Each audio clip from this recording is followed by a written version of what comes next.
What's up, everybody? We're back. It's round 6. It's the last round of Swiss before the cut to the top 8. There's 2 winning ends for the top 8. This is one of them. Yep, it's Daniel recurring his place in the feature match area on 4-color Rhinos. Yes.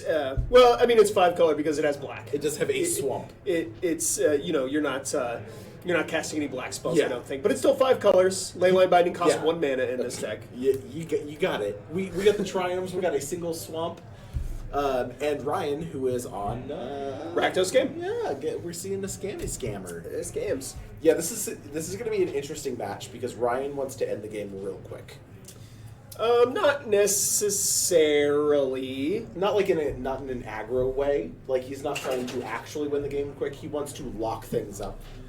Sure. Like in the first 2 turns of the game, get his opponent on few or no cards in hand. I think what he wants to do is have a good hand and just play the game the way that it unfolds. It operates a lot more like, a mid-range deck than it does like being aggro or control or, anything like that. It kind of just develops its plan according to what its opponent's doing and what it has. The context of its hand are. Whereas Rhinos is a deck that doesn't mulligan a lot. It sort of just has pretty clean hands. I mean, you mulligan when you need to mulligan. Yeah. It has a lot of redundancy. You're not looking. You rarely are trying to find a card. Like, as long as you have a mix of spells and lands, generally it's a keepable hand. Sure. It's just a lot of redundancy.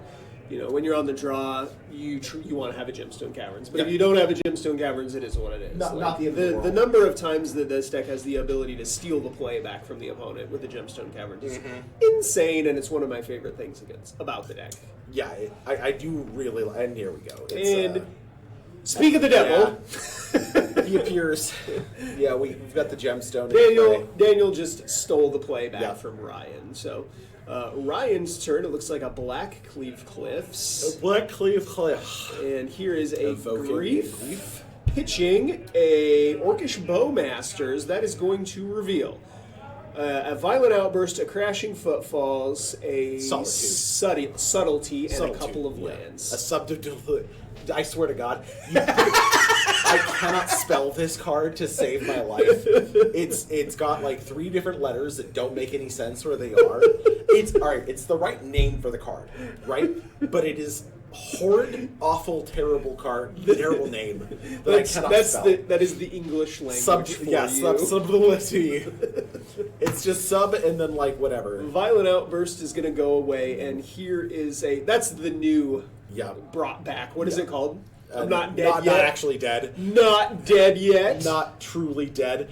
Not dead for real. Not perished, sir. Oh my goodness! Tragically, what is the roll that it's it the puts wicked on roll? It gives it +1/+1 and what? And if it dies, it pings something. Nice. Yeah. Here's a Flooded Strand, and Daniel is just going to pass back to Ryan. Ryan is going to untap. What'd you go say it was? Wicked. Wicked roll. Yeah. Wicked Grief. Yeah, wickedly griefed. Here's a Wicked Grief. A wicked grief. Bloodstained Mire's gonna hit the graveyard. Ryan will go down to 19. So does Scam run mainboard Blood Moon? Yeah, 2 usually. Excellent. Okay, so this would be a good deck or a good game to have Blood Moon, and he's fetching for basics here. So we're seeing potentially a Blood Moon. So there's generally between the deck list there's a mixture of what is it called? Seasoned Pyromancer or Fable of the Mirror Breaker. I like the Fables, because when the game goes long, get you to copy your triggers. Yeah, you're copying your things. So here's a dashed Ragavan. Looks like Daniel is going to crack his Flooded Strand. What are we getting? An island. In Island? An island. Are we going to bounce something? Respecting the Blood Moon. Yeah, I totally appreciate that. What are we doing with this land? Are we firing? Brazen Borrower, perhaps? Fire. Here is an ice. It's going to tap down the Grief. So Daniel will also get to draw a card. And then the Ragavan is going to connect and it looks like exiles a Hallowed Fountain. So Ryan's going to make a treasure. Daniel's going to go down to 17. Ragavan will go back to hand. Yep. Pass back Daniel's way. Looks like no third land there. That's totally fine. He got the treasure. I think that's... oh, no, that was just his second turn. Yeah. Yeah. So Daniel looks like he's just going to play a Flooded Strain, pass back over to Ryan. Yeah, he is respecting Ryan with the third land now. Dashing the Ragavan again, I imagine. There is the Ragavan. And these creatures are going to hit the red zone. So that is 6 damage represented there. Looks like Daniel's going to take all of it, and a subtlety will get exiled to the Ragavan. 2 treasure tokens now to go along with the swamp. And are we mooning? Are we moons over my Here is 2 mana for a Daffy Voidwalker. So Daniel's going to crack the fetch land. Yeah. You respond with the fetch to not give him the land. Oof. A There is a Xander's Lounge. Not as much respect for the for the Blood Moon with that, but he already has the blue mana. I think Odawara is a pretty clean answer. Here's a forest. Is that a gonna pass back over to Ryan? Forest? I don't know. I think that's a post Malone. That's what's up. Yeah. So Ryan will untap here. He's gonna think for just a second. Creatures in the red zone. This is an attack for 7. Gonna knock Daniel down to 3. Yeah. Didn't dash the Ragavan this time. That's interesting. There is a Bloodstained Mire. Here is a Subtlety at the end of turn. That's just going to get flashed in. Daniel will untap and scoop him up. These players are going to go to game number 2 and sideboard real quick, and we will be right back.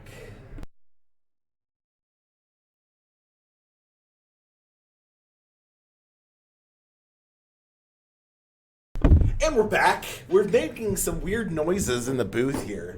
I didn't do anything. We're in the sixth. We're in the 6th round. We're getting the 6th round. We're getting a little punchy. All right. So Daniel made some sideboard choices. What did he do?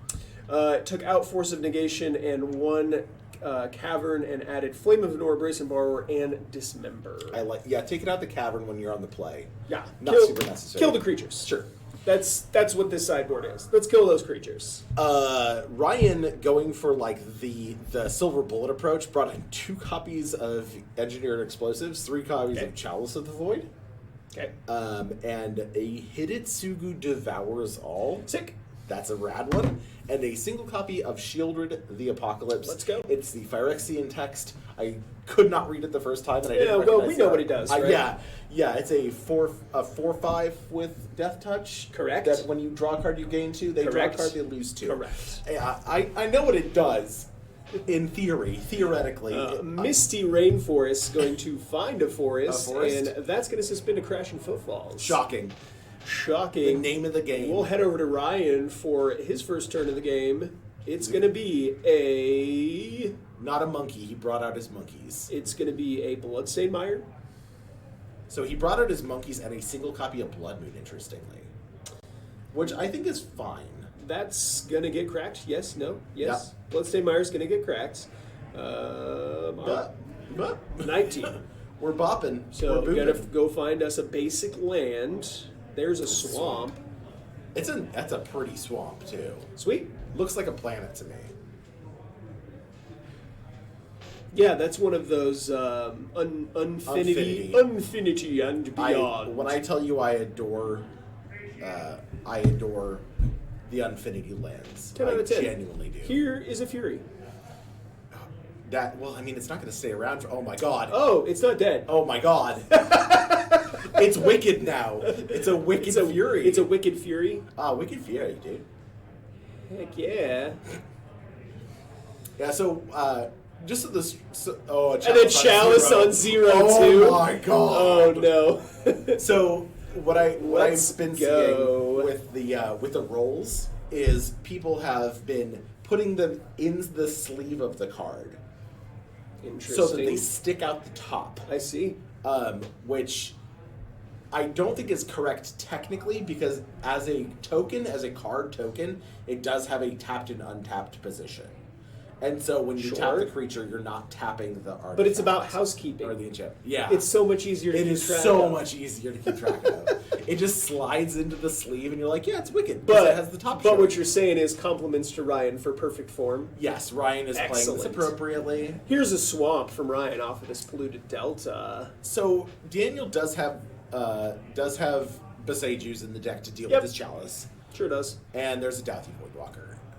And we're just getting in for 4 or 8. 8, my friend. Holy cripes. 8, my friend. If Ryan doesn't find a way to deal with his Fury very And quickly, another Chalice on 0. it's gonna... It's gonna fucking... What? Oh, sorry. That was a little bit of a Chalice slip there. trigger. Got a Chalice check. Daniel on it. He's like, yeah, counters it. Poor Ryan. We need a Leyline Binding, I think. A Leyline Binding, a Solitude. With a Leyline Binding, do we take out the Chalice? Do we take out the Fury? You have to take out the Fury. You have to kill right? the Fury, yeah. You're super dead. Yeah, because the Fury represents... Right now it's lethal. Right? Because it's 8, 9, 10. Oh, he'll go to 1. No, it's lethal. Douthy Voidwalker's a 3/2. Oh, it's a 3/2? Yes. He has 2 mana? He has lethal on board. Already? Yeah, and Daniel can't even afford to crack a fetch unless he's doing something with it right away. Yeah, Daniel in a tough spot.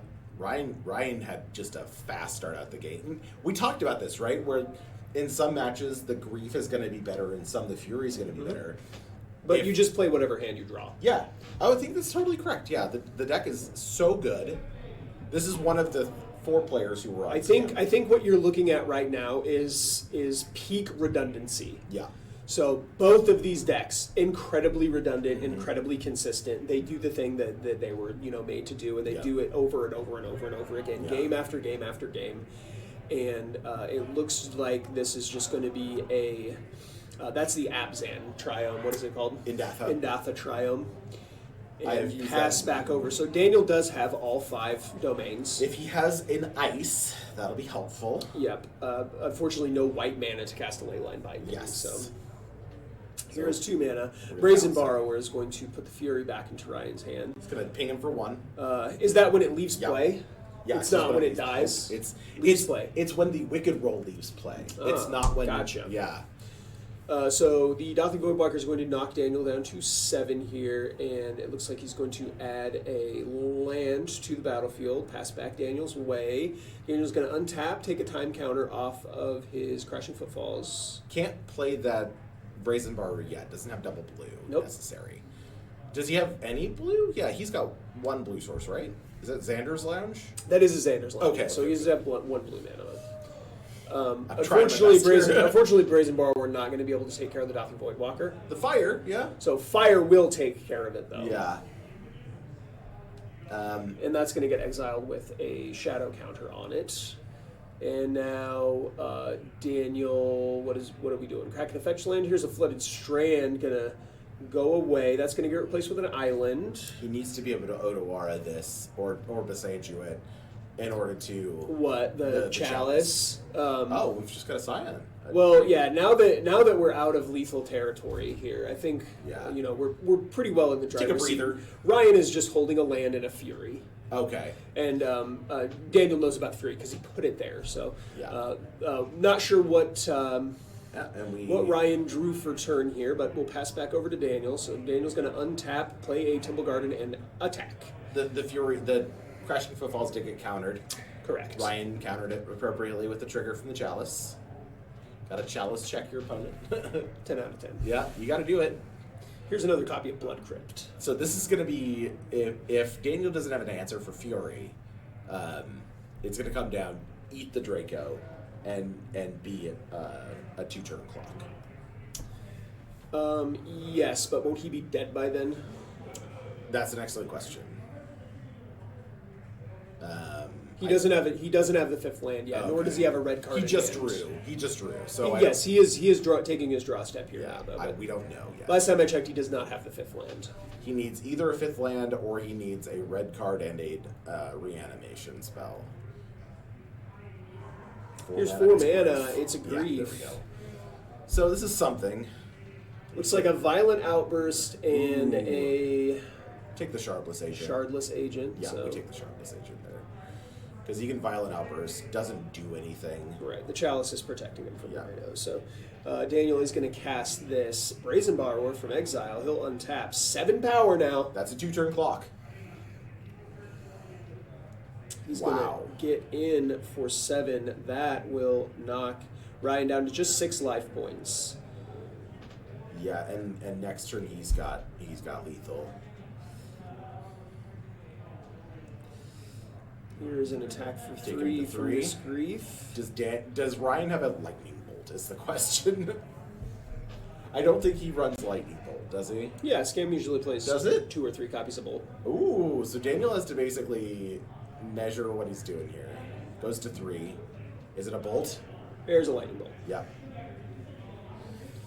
And is it a force of negation? 3 mana. What's it gonna be? What do you got, Daniel? Oh, what is he doing? He cast a Flame of Venor. Okay. That was it. That was game. Got there with a bolt. Yeah, Dang. Bolt. We thought I saw Daniel stabilizing there. We have seen now 2 of the Boon Cycle today. Ancestral Recall from the mill deck.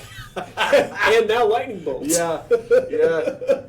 All right, that does it for round 6 What a here round. of the September Championship Series qualifier. That's Swiss? The Swiss is done. Yeah. We are going to cut to a top 8 here. For these players, that probably means Ryan is in. Yeah. There's one more win-in match being played out, and when we come back, it'll be with the quarterfinals. Hey, baby. We'll see you soon.